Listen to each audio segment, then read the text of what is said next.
Mi nombre es Miguel Méndez, soy estudiante de la Universitaria Agustiniana y quisiera compartir con ustedes algo de historia de la pedagogía, así que empecemos por los términos. Por pedagogía me parece muy conveniente esta definición del Ministerio de Educación de nuestra República de Colombia. Dice que es un saber propio que permite orientar a maestros acerca de la formación de los estudiantes. Pienso que es muy propia porque esto es un saber que se nutre no solo a partir de toda la historia y el bagaje de pedagogos a lo largo de los siglos, sino que se nutre a través de la experiencia con los estudiantes, se nutre a través del contacto con otros colegas. Y quisiera leer esta parte pues, de la misma página del Ministerio de Educación Nacional, dice esto. El saber pedagógico se produce permanentemente cuando una comunidad educativa investiga el sentido de lo que hace. No es solamente transmitir conocimientos, sino investigar acerca del sentido de lo que se hace. Las características de aquellos y aquellas a quienes se enseña, porque justamente es en un auditorio concreto, es a unas personas concretas a las que vamos a formar. Y la pertinencia y trascendencia de lo que se enseña, porque efectivamente podemos enseñar cosas, pero tal vez no son pertinentes para nuestro momento actual. La pedagogía lleva al maestro a percibir los procesos que suceden a su alrededor y a buscar los mejores procedimientos para intervenir crítica e innovativamente en ellos. De manera entonces que con esto pues podemos ya delimitar la definición de pedagogía. Vamos entonces a mirar momento a momento, pues de manera muy sucinta, les advierto de manera muy sucinta, lo que ha sido la pedagogía en los siglos. Por pedagogía en las culturas orientales, miren, lo esencial es que nosotros podemos entender de estas culturas lo valioso de la tradición. Y una tradición que se transmite a través de lo cultural, porque efectivamente las generaciones nuevas aprenden de lo que los mayores le enseñan y influye mucho pues, el ritual en estas culturas. En Grecia pues nosotros ya vamos a tener un avance en ese sentido. ¿Por qué?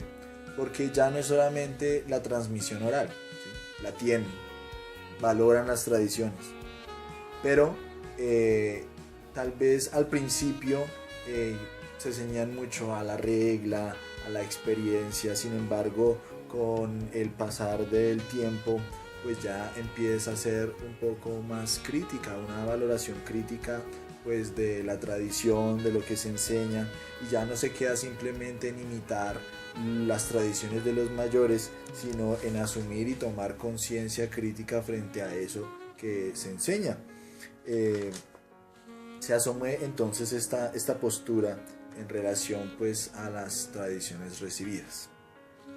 En los sofistas se concibe la pedagogía, la enseñanza como tecné, como la parte artística, ¿sí? Y pues se limita al discurso retórico. En los sofistas pues ya es un poco más marcado el cuestionar las tradiciones y la legitimidad de las costumbres. Y Sócrates ya va a mirar y va a hacer énfasis en la capacidad del hombre para asumir un estilo de vida propio. Fíjense cómo va avanzando la cuestión. Ya no se queda en una cuestión rígida, sino que este hombre ya empieza a mirar la capacidad del hombre para eso, para asumir un estilo de vida propio, para asumir e incluso crear sus propias tradiciones y para organizar pues una forma de vida en sociedad. Sócrates, pues bueno, con su famosa frase, conócete a ti mismo, va a hacer énfasis en la persona misma, en el hecho de que la verdad está ahí en la persona, y es justamente con la pregunta cómo se va a hacer ese proceso pedagógico de descubrir esa verdad que está ahí oculta. En Platón, la política, la pedagogía pues van de la mano, porque la idea es hacer mejores ciudadanos que aporten y que puedan convivir armónicamente en el Estado. ¿Y cuál es la idea? ¿Cuál es la felicidad que se busca? ¿O cómo se consigue esa felicidad? Pues cuando cada ciudadano, cuando cada parte hace lo que le corresponde. De manera que cuando se hace cada uno su parte, pues así se construye un mejor estado y se logra la felicidad. Ya va más a la praxis, porque efectivamente pues para él el punto inicial del saber no está, como lo diría Platón, pues en el mundo de las ideas, sino pues en la misma cosa con la que se tiene el contacto, con los mismos seres que lo circundan a uno. De manera que él sí ya va más a la parte práctica, concibe la pedagogía como eso, como acción del hombre. Para los estoicos, y con esto finalizamos pues toda la parte de Grecia, para los estoicos el hombre es bueno, pero se corrompe. De manera entonces que ¿en qué consiste la educación? ¿En qué consiste la pedagogía? Pues en primero es una conversión. Es decir, el hombre tiene que primero dejar sus pasiones y luego sí adherirse a un saber. Como vemos, pues toda esta parte de la cultura griega tiene como un avance, un proceso en donde se pasa de lo simplemente tradición, de la sabiduría, a ya propiamente la parte de la voluntad. Yo soy capaz de, por mi propia cuenta o con ayuda de otros, de sacar una verdad que tengo dentro. En los romanos pues ya se puede ver cómo hay una educación procesual.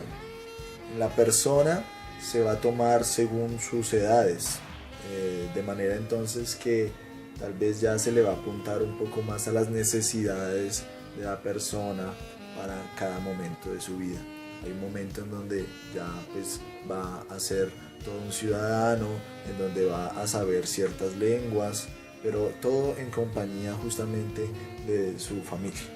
Acerca del medioevo, bueno, en primer lugar yo sí creo que es conveniente decir que ya debemos quitarnos como esa idea cliché de que el medioevo es oscurantismo, porque justamente lo que voy a decir a continuación pues demuestra todo lo contrario. Justamente es en esta época donde se crea la universidad, donde justamente gracias a la iglesia pues se crea esta institución en donde se va a prolongar el saber.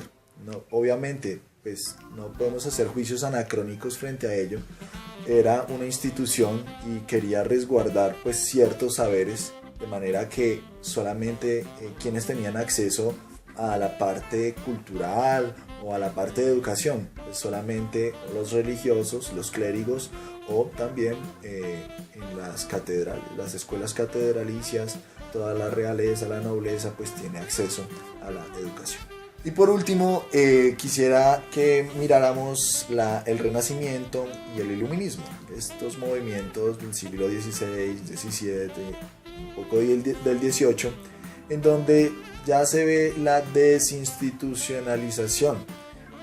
El hombre no quiere que se le tenga en cuenta simplemente por pertenecer a una institución, sino por lo que es en sí mismo.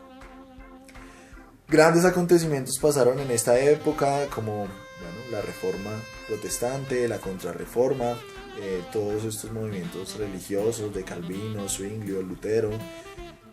Y pues es muy importante ver justamente ese paso que se da. Cuando nosotros nos referimos a Renacimiento, hacemos énfasis en la parte cultural, en la parte artística. Cuando nos referimos a Iluminismo, es más como a la cuestión académica que se vive en ese entonces. De manera entonces que, bueno, pues es también un aporte para la pedagogía, el mismo reformador Lutero, y todos estos movimientos pues ya empiezan a ver y hacer ver al hombre pues que no se necesita pertenecer a la institución para formarse. Entonces se crea un movimiento muy muy interesante, y como muy de la mano de eso pues está la invención de la imprenta. Entonces pues ya no se necesitan los grandes años para poder copiar un libro, sino que ya una información simplemente se tiene en cuestión de menos tiempo y mucha gente puede acceder al conocimiento. Entonces pues es en verdad tanto reforma protestante, con todos sus movimientos, toda la parte de renacimiento, iluminismo, pues tiene una gran incidencia en la parte, la pedagogía, porque significa entonces que ya no necesito de, sino que por mi propia cuenta puedo acceder a ese saber. Y pues con estos inventos, como ya lo dije, con la imprenta y otros, pues entonces es mucho más fácil el acceso y el formarse. Como les dije al principio, pues es un recorrido muy breve por todas las épocas. Pues, muchas cosas se escaparán, me perdonarán si dejo escapar muchas cosas importantes. Tal vez es un pequeño aporte que puedo hacer desde esta clase de historia de la pedagogía. Muchas gracias, hasta luego.